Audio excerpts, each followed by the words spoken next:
In a quiet countryside filled with old myths and mystery, there was one story people almost never spoke about, especially on the darkest nights. It was the legend of the midnight train, the train that never stopped.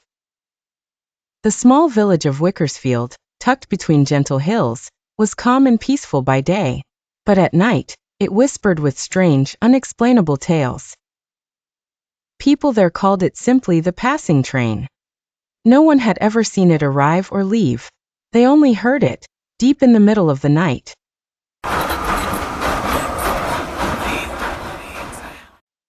On cold, freezing nights, when each breath turned into a white cloud, the train would cry out with a long, haunting whistle. The sound drifted through the mist like a ghost. It felt as if the past itself was moving through the air, filling anyone who listened with nervous chills. Elena was new to the village. She had just moved into her grandmother's old stone cottage on the edge of town. Curious about the strange story, she wanted to find out the truth about this midnight train. Every night, she sat by the big upstairs window, staring at the railway tracks covered in frost. "There's nothing to see, only to hear," her neighbor, old Mr. Renshaw, had told her. He spoke of the train as though it were an old friend, albeit one it was wise not to meet. Elena didn't listen to the warnings. Wrapped in a thick woolen shawl, she kept watch, determined to see what no one else had ever seen.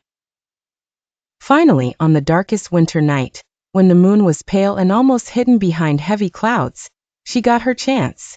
At exactly midnight, the ground began to tremble with a low rumble, the sound of a train coming.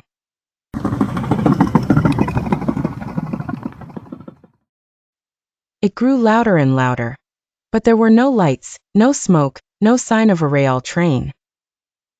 A shiver ran through her as the sound became deafening, wheels clattering, metal roaring.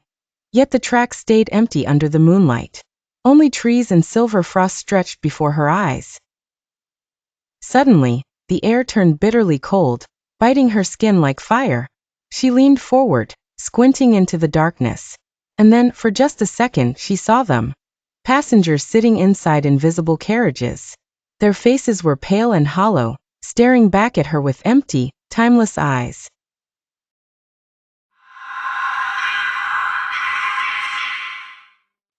A single drop of cold sweat rolled down her face as the noise faded. Silence returned, so deep it felt louder than sound.